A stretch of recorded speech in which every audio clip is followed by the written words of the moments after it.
This episode of The Checkout is brought to you by eSuite. Whether you're a retailer looking to grow your team or you're an e-commerce gun looking for your next role, eSuite are here to help. At eSuite, we connect fast-growing retailers with the best Australian e-commerce talent. We're working with some of the best in the business, including Accent Group, InQ, Oz Hair and Beauty, and Black Milk. So if you are in the market or interested in where the e-commerce market is at, reach out. Visit eSuiteTalent.com.au for all the latest job listings or contact me directly on nathan@eSuiteTalent.com.au. Now, let's get into today's checkout. Welcome to The Checkout. We catch up with previous Add to Cart guests and ask them 5 quick questions to get to know them better and leave you with a little extra inspiration to get you through your Friday. Today's checkout features Nati Harpaz, co-founder and executive director of TradeSquare. Many of you who have been in e-commerce for a while will know Nati from his time as managing director of Catch and the director, CEO and chairman of Octomedia, which publishes Inside Retail. Today, Nati joins me as the co-founder and the executive director of TradeSquare, Australia's wholesale one-stop shop for business with over 150,000 products and 8,000 buyers. Recently, TradeSquare announced TradeSquare Connect, which allows retailers to turn into wholesalers. All right, Nati, welcome to The Checkout. I have 5 quick questions to learn a little bit more about you. As a follow-up to our main episode, number 1, what is the weirdest thing that you've ever bought online? I actually buy everything online. Anything you can think of that could have been bought online, I bought it. But I don't think anything was weird. Like I'm not a weird guy. So scooters and bicycles, trampoline. I bought a big in-ground trampoline recently. I suppose when you come from somewhere like Catch, nothing's really weird to you anymore, and is it when you kind of stock everything? All right, number 2.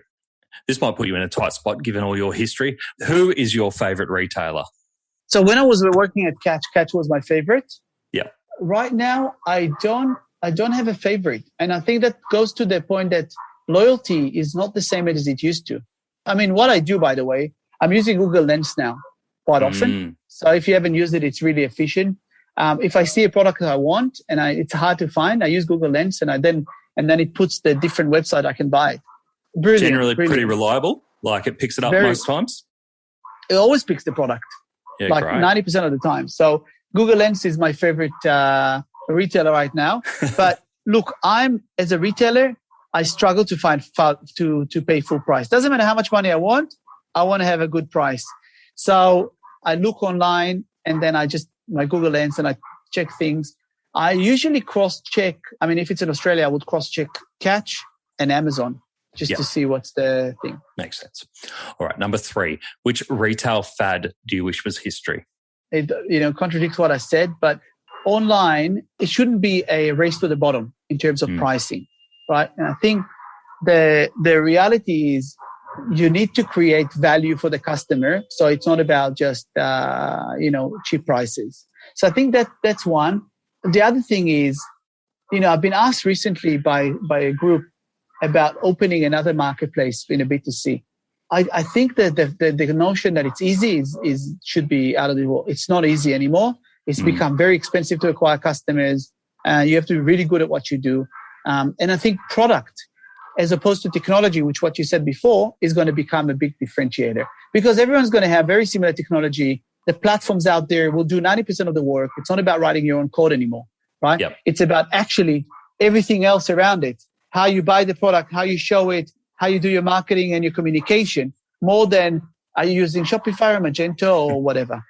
And to your point, the experience of it, how do you make people feel during that? Yeah. All right, number 4. We've already talked about Ray Dalio. Do you have any other books or podcasts that our listeners should immediately get into? Well, actually, I'm spending a lot of time now, not on a business podcast, but on health podcasts, spending a lot of time on learning about the world of biology, nutrition, longevity. It's so fascinating and so complex, by the way, but so fascinating what's happening. And that's the next frontier, by the way. Also for digital. I mean, by the way, a lot of these companies only sell online. So there's a company in the US called Elysium. They have a supplement called NAD+. It's very important for your aging and longevity.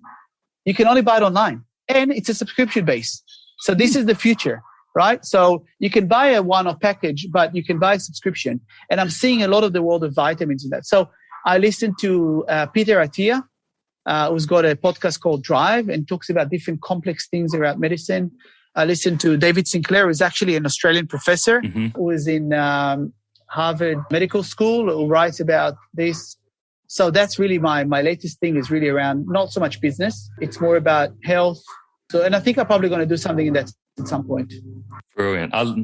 I'm blown away by your journey every time we speak and hearing all your different backgrounds from being in the army to being a lawyer to being in retail to going into health. Yeah. I just love how open you are to all different parts of the world.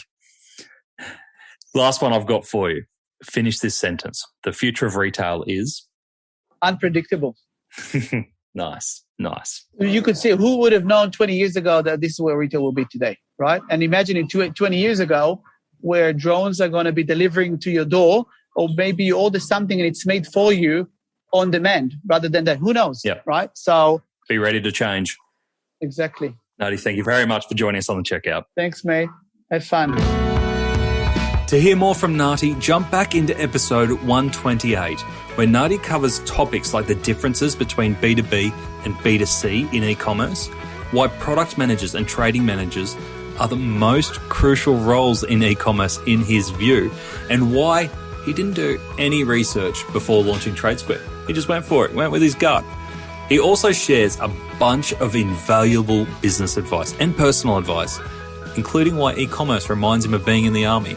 I've felt this many times, but I'm just too scared to be in the army.